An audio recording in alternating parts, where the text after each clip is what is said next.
বাবা সেলিম খানকে 9 লক্ষ টাকার উপহার দিয়েছিলেন একটি দামি ঘড়ি সালমান খান। প্রশংসা তো করেইনি, উল্টো ধমক শুনতে হয়েছিল সালমান খানকে। বিষয়টা আসলে কি ঘটনা ঘটেছিল চলুন জেনে আসি বিস্তারিত। বলিউডের সুপারস্টার সালমান খান। সিনেমা মানেই বক্স অফিসে কালবৈশাখীর ঝড় তোলা।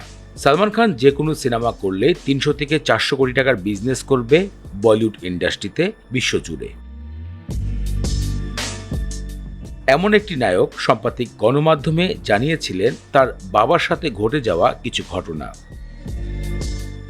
সালমান খানের প্রথম বড় উপার্জন দিয়ে বাবার জন্য ব্যয়বহুল একটি ঘড়ি কিনেছিলেন।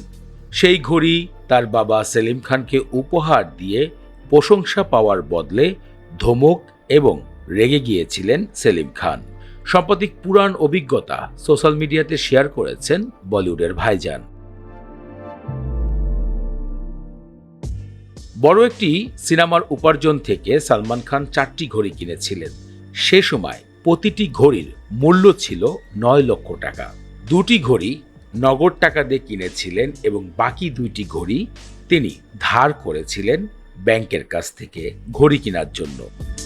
বাবার কাছে যখন ঘড়িটি উপহার দেন তখন ছেলের উপর রেগে গিয়েছিলেন সেলিম খান।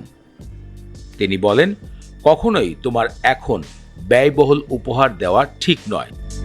তার বাবার এমন বিষয়ে সালমান খান কষ্ট পেলেও একটা সময় বুঝতে পারে তার বাবা আসলে তাকে কি বলতে চেয়েছিলেন। সেলিম খানের 3 জন ছেলে সন্তান রয়েছে। তার ভিতরে বড় সালমান খান, এরপরে আরবাজ খান এবং সবচেয়ে ছোট সোহেল খান। সেলিম খান সর্বদা তার 3 ছেলেকেই উপদেশ দিয়েছে, যে পরিমাণ পারিশ্রমিক তোমরা অর্জন করবে তার 3 ভাগের 1 ভাগ নিজের জন্য খরচ করো এবং 2 ভাগ জমিয়ে রাখো ভবিষ্যতের জন্য। সেলিম খান সে সময় দামি ঘড়ি উপহার না নিলেও একটা টাইমে কয়েক বছর পরে ছেলের কাছ থেকে সেই দামি ঘড়িটি উপহার গ্রহণ করেছিলেন। সালমান খান বর্তমানে তার বাবার প্রতিটি বিষয় নিয়ে সোশ্যাল মিডিয়ায় আলোচনা করেন 60 বছর বয়সে।